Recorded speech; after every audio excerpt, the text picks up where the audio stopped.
Saudara, dua buronan kakap Komisi Pemberantasan Korupsi. Saya akan gambarkan satu persatu. Yang pertama adalah Nur Hadi Abdurrahman. Ia adalah mantan sekretaris Mahkamah Agung, pejabat tinggi Mahkamah Agung pada 2011 hingga 2016. Ia terjerat kasus pengaturan suap perkara di Mahkamah Agung senilai 46 miliar rupiah. Ia ditetapkan tersangka sejak Desember 2019 atau sekitar 2 bulan lalu dan sampai saat ini tidak pernah menunjukkan keberadaannya. Kedua adalah Harun Masiku, seorang politisi PDI Perjuangan yang baru pindah partai dan kemudian ia diduga melakukan tindakan yang terkait dengan suap terhadap Komisioner KPU Wahyu Setiawan. Keduanya telah ditetapkan tersangka. Wahyu Setiawan telah ditahan oleh KPK, sementara Harun Masiku sampai sekarang keberadaannya masih misterius. Proses buronnya janggal. Ia sempat disebutkan ada pada saat penangkapan pada malam di mana operasi tangkap tangan dilakukan, namun kemudian direvisi. Tapi bahwa ia sempat dikatakan berada di Singapura, padahal ia sudah kembali, merupakan sebuah fakta yang mengundang tanya. Di manakah posisi keduanya, saudara? Masih misterius, tapi saya memiliki titik terang untuk mencari keduanya. Pertama adalah Nur Hadi, saudara. Ada sejumlah data yang kemudian disampaikan bahwa ia tidak berada jauh dari pusat ibu kota. Bahkan di tempat saya berdiri ini, ia hanya berjarak beberapa ratus meter. Ia berada pada sebuah apartemen yang mewah di kawasan pusat ibu kota di jantung Jalan Jenderal Sudirman, Jakarta. Bagaimana kemudian ia diduga tinggal di sini dan bisa dengan leluasa bergerak? Informasi yang saya dapatkan dari sejumlah sumber, saudara, ia dikelilingi oleh pengamanan ketat. Namun sesungguhnya hal ini bukanlah sebuah halangan bagi Komisi Pemberantasan Korupsi yang telah bertahun-tahun memiliki pengalaman untuk menangkap buronan sekakap apapun. Lalu apa, saudara, yang disampaikan pengacara Nur Hadi terkait temuan-temuan ini? Berikut informasinya.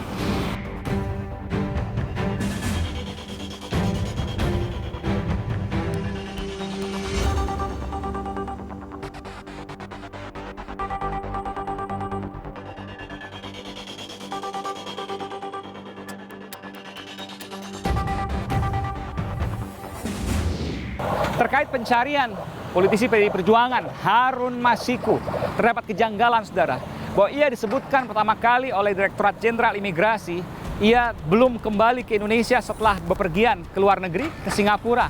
Namun fakta itu kemudian dibantah bahwa ada sistem di imigrasi yang salah mencatat karena tidak dikirimkan ke imigrasi pusat pada saat kepulangan Harun Masiku.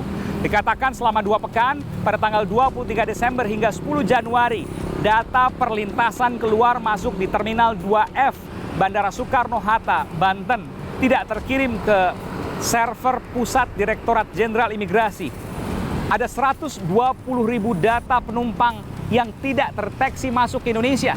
Terkait dengan hal ini, penjelasan dari Dirjen Imigrasi dan juga Menteri Hukum dan HAM Yasona Lauli awalnya dilakukan pada 13 Januari 2020. Anehnya, tidak menyertakan data kerusakan 10 Januari 2020 yang sesungguhnya sudah terdeteksi. Yang menjadi pertanyaan besar, mungkinkah server imigrasi negara sebesar Indonesia tidak disadari dan akhirnya melewatkan pendataan selama 2 pekan?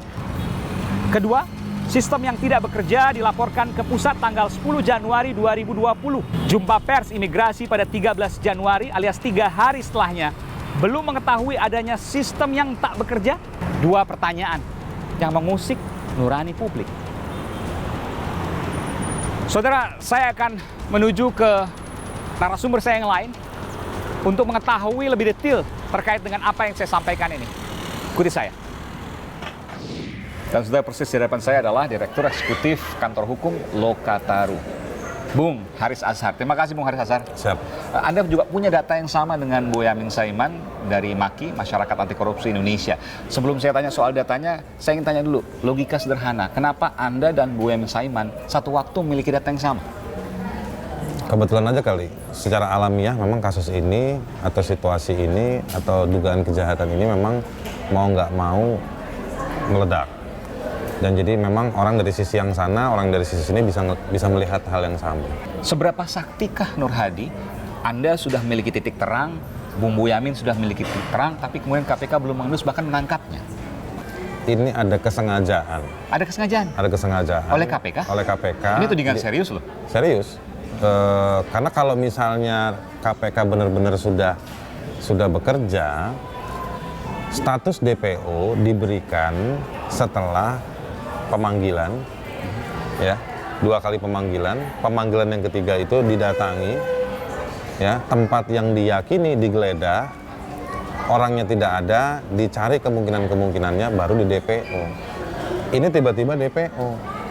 Mestinya kan ada effort sebagai penegak hukum untuk mencari ada di mana sih kamu, itu. Nah ini nggak kejadian. Ada apa di balik ini semua?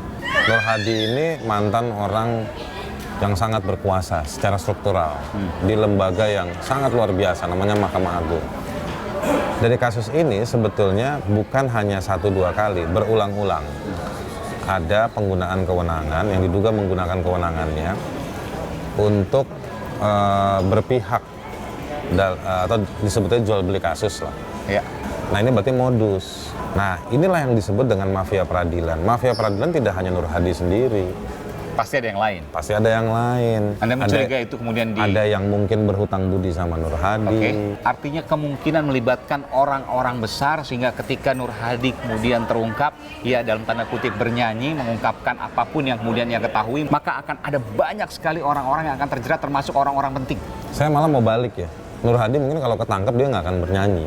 Tetapi dalam proses dia menghilang hari ini dengan tanda kutip, ya mungkin menghilangnya dia itu super canggih, dilindungi dengan sistem proteksi yang luar biasa di tempat-tempat yang tidak biasa.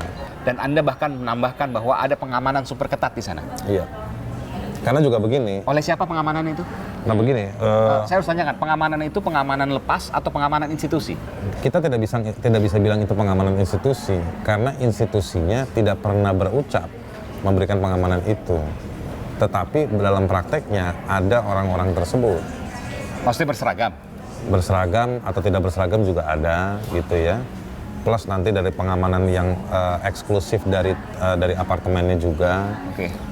Nah itu ada di sana yang kemudian menghambat. Iya. Gitu. Saya mengerti maksud Anda. Pengamanan berseragam ini kita tidak menyebutkan institusi manapun, saudara, tapi bahwa Anda mengatakan bahwa ada pengamanan berseragam meskipun tidak bisa kita menyebutkan institusinya. Karena apakah kemudian itu direstui oleh institusi kita tidak tahu. Kita nggak tahu. Bahwa ada pengamanan resmi berseragam. Bahkan saya mau bilang yang melingkupi dari institusinya sejauh yang saya coba cari tahu, institusinya tidak pernah menyetujui. Kok bisa? Ya saya nggak tahu, makanya ini kan Indonesia. Jadi KPK pun tidak bisa menembus pengamanan itu? Atau tidak mau menembus? Kenapa Anda katakan tidak mau menembus? Ya KPK punya alat yang canggih, KPK bisa minta bantuan yang lain, KPK bisa datang ke presiden. Kita kan sudah punya pengalaman berbagai macam versi KPK sebelumnya, yang mereka ketemu sama siapa di Kolombia tuh? Nazarudin. Artinya kita punya banyak cerita-cerita.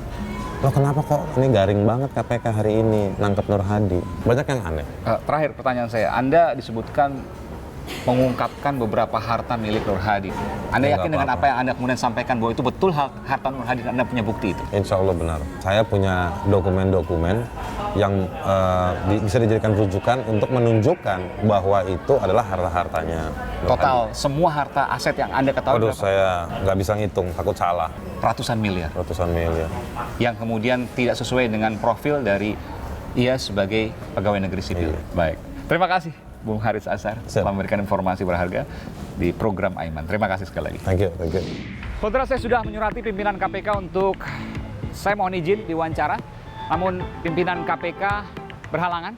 Halo, saya Aiman Wicaksono. Ikuti terus video-video Aiman di channel YouTube Kompas TV. Tapi jangan lupa langganan dong, gratis kok. Klik subscribe dan tombol notifikasi supaya nanti kalau ada video baru bisa dikasih tahu. Gratis.